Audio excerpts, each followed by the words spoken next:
Bihar live 7 खबर की तह तक। जहानाबाद के शालीमार रेस्ट हाउस में कार्यकर्ताओं के साथ संवाद कार्यक्रम का आयोजन किया गया, जिसकी अध्यक्षता भाजपा सदस्य एवं असगर हुसैन मेमोरियल ट्रस्ट के अध्यक्ष मुन्ना हुसैन द्वारा किया गया।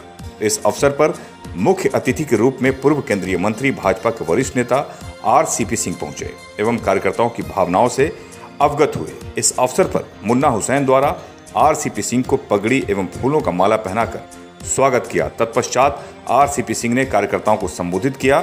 इस मौके पर RCP सिंह ने नीतीश कुमार को लेकर कहा कि लोकतंत्र में कोई किसी को नहीं बनाता है, जिसकी उपयोगिता होती है वो बन जाता है। बिहार में बढ़ते अपराध, राजनीति में नेताओं के बदले रवैये पर भी RCP सिंह ने बहुत कुछ कहा। भाजपा नेता RCP सिंह का कार्यकर्ताओं ने फूलों का माला पहनाकर गर्मजोशी के साथ स्वागत किया एवं हमारा नेता कैसा हो, RCP सिंह जैसा हो एवं मुन्ना हुसैन जैसा हो के नारे लगाए। इस मौके पर RCP सिंह ने कहा कि देश में चुनाव हमेशा होते रहते हैं, इसलिए कार्यकर्ताओं से हमेशा जुड़ कर रहता हूं, इसलिए आज इस संवाद कार्यक्रम का आयोजन किया गया है। और भी बहुत कुछ कहा भाजपा के वरिष्ठ नेता RCP सिंह ने। आज आपका कार्यकर्ता संवाद कार्यक्रम रखा गया है और जैसे कि बोर्ड पे अभी लिखा हुआ बैनर पे पूर्व केंद्रीय मंत्री और भाजपा के वरिष्ठ नेता, भाजपा का कोई नेता नजर यहाँ नहीं आ रहे हैं, तो RCP सिंह मुझे भाजपा का नेता नहीं और कार्यकर्ता जो जहानाबाद के लोग देखिए, ये क्या है, ये बहुत सारे सभी जगह पूरे बिहार में बहुत सारे ऐसे हमारे साथी हैं तो सभी भाजपा में नहीं, लेकिन मेरा सबके साथ संबंध है, संपर्क है।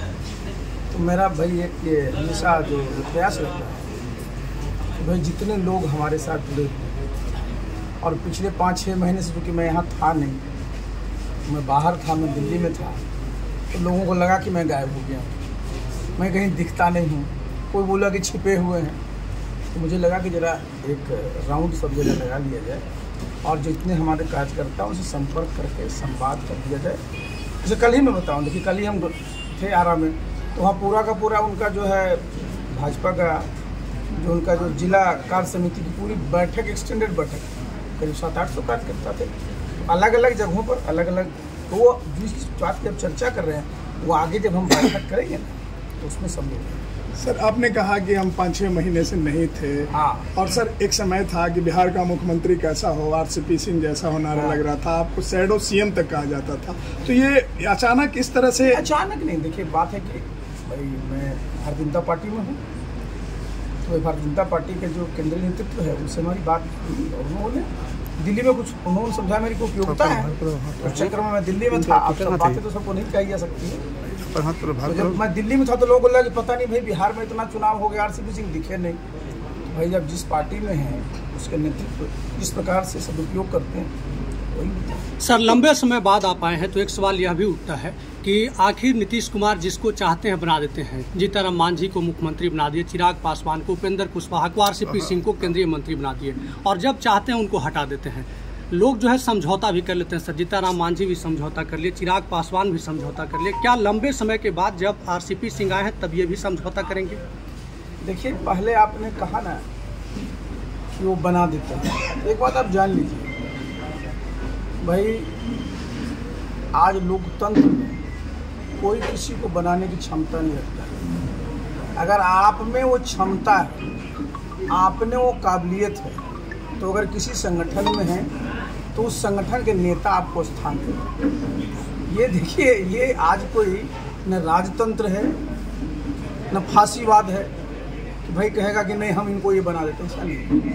देखिए, समय होती है, परिस्थिति होती है और जिस समय जो नेता वहाँ उपलब्ध होते हैं, समझौते की बात नहीं होती। देखिए, राजनीति क्या होता है, अभी सब लोग राजनीति में रहते हैं। राजनीति में हमेशा जो है दृश्य बदलते रहता है, परिप्रेक्ष्य बदलते रहता है, कई बार जो इश्यूज हैं वो बदलते रहते हैं। तो समझौता कोई क्या करेगा, समझौता करके करेगा क्या?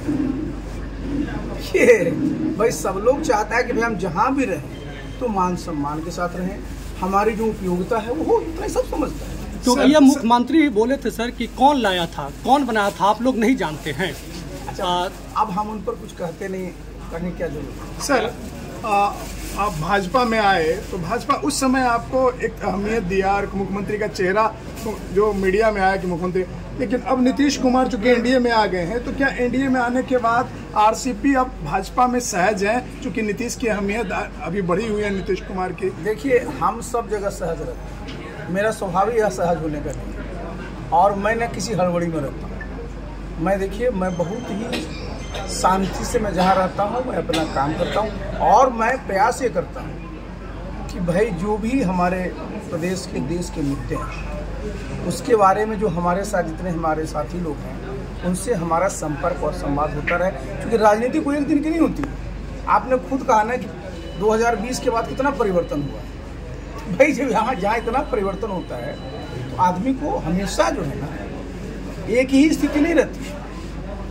आप जानते हैं समय काल बदलते रहता है और ये परिवर्तनशील रहता है, लेकिन आदमी को अपना जो है ना एक बनाए रखना चाहिए। सर, आखिरी सवाल है मेरा कि 2025 में विधानसभा चुनाव होने वाले हैं।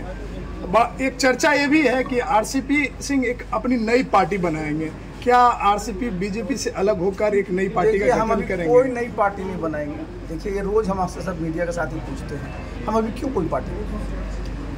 तो देखिए, सवाल ये उठता है कि भाई नई पार्टी बनाने की तब ना बात आती है जब कोई आप किसी पार्टी में नहीं। मैं तो अभी मैं एक पार्टी में हूँ और वो बड़ी पार्टी है, तो ऐसा तो है नहीं कि मैं ऐसी सड़क पर हूँ, मैं तो उस पार्टी में हूँ, इसलिए मैं कोई नई पार्टी नहीं बना रहा हूँ। आज कार्यक्रम सर विधानसभा चुनाव को देखते हुए किया जा रहा है। देखिए, ये तो स्वभाव तो देखिए राजनीति में चुनाव तो हमेशा रहता ही है, लेकिन देखिए मेरा जो मानना है और आप सभी सहमत हो गए कि जो भी कार्यकर्ता हमारा राजनीतिक कार्यकर्ता होता है तो उसके साथ आपका संपर्क और संवाद होते रहना चाहिए। उससे होता क्या है कि कार्यकर्ता को भी लगता है कि मेरा कोई मान सम्मान।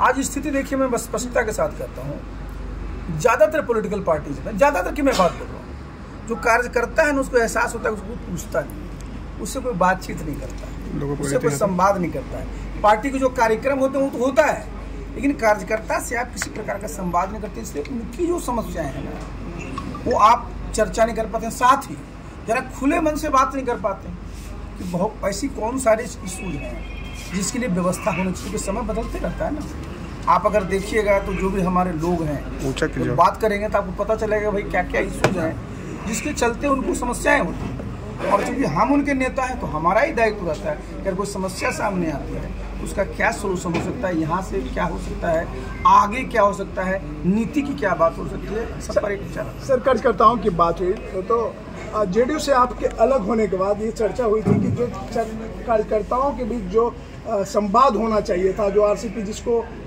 फुलफिल करते थे, वो गैप हो गया था। उन्हीं को गैप को पूरा करने के लिए मनीष वर्मा को लाया गया। क्या मनीष वर्मा वो देखिए बता देते हैं, मैंने कई बार बोला कि कोई व्यक्ति किसी का रिप्लेसमेंट नहीं हो सकता, हर एक व्यक्ति की अपनी खासियत है। ये जो आप लोग कहते हैं, देखिए एक बात जरा समझा करिए, कहीं भी कोई भी व्यक्ति है उसका अपना एक दायित्व होता है, उसकी अपनी उसका एक जो बैकग्राउंड होता है काम करने का, तो सबका अपना। देखिए हमारा जो बैकग्राउंड है बिल्कुल अलग है, आप जानते हैं। मैं बिहार में भी मैं काम किया हूँ, उत्तर प्रदेश में भी मैं काम किया हूँ, दिल्ली में भी मैं काम, तो हमारा एक अलग है। लेकिन मैंने बताया ना कि कोई व्यक्ति किसी का रिप्लेस नहीं कर सकता, कोई पाठ पुर्जा नहीं है ना जी ये पाठ पुर्जा को बदल दीजिए, ऐसा नहीं। आप सब लोग, हम लोग जितने लोग हैं सब ह्यूमन बीइंग और सब जो है ना जीवंत हैं, तो कोई किसी का आपका रिप्लेसमेंट ये नहीं कर सकता, न मैं किसी का रिप्लेस कर सकता हूँ, न वो मेरा को रिप्लेस करते हैं। सबका अपना अपना हो सकता है, हमसे बेटर काम करें, हो सकता है हमसे भी बुरा काम करें, इसलिए ये आप बीजेपी में सर आपको भविष्य दिख रही है? देखिए हमारी बात जो है, आप जानते हैं प्रशांत लोगों पर जब यहाँ काम करते थे तो हमारे घर से ही काम करते थे, लेकिन मेरा कोई स्वभाव नहीं भाई मैं किसी को फोन लगा के पूछते रहूँ। हाँ, प्रशांत किशोर को तो मैं जानता हूँ, वो भी मुझे जानते हैं, तो भाई प्रशांत किशोर मिलेंगे तो मुझे बात करने में कोई दिक्कत होगी क्या? आपकी सक्रियता नीतीश कुमार की बेचैनी बढ़ाएगी क्या? है कि भाई वो आज जेडीयू में है, हम बीजेपी में, दोनों तो एनडीए में ही है जी। सर बीजेपी में आरसीपी सिंह को अपना भविष्य दिख रहा है, तो भविष्य दिख रहा था मैं कहा बीजेपी में सर एनडीए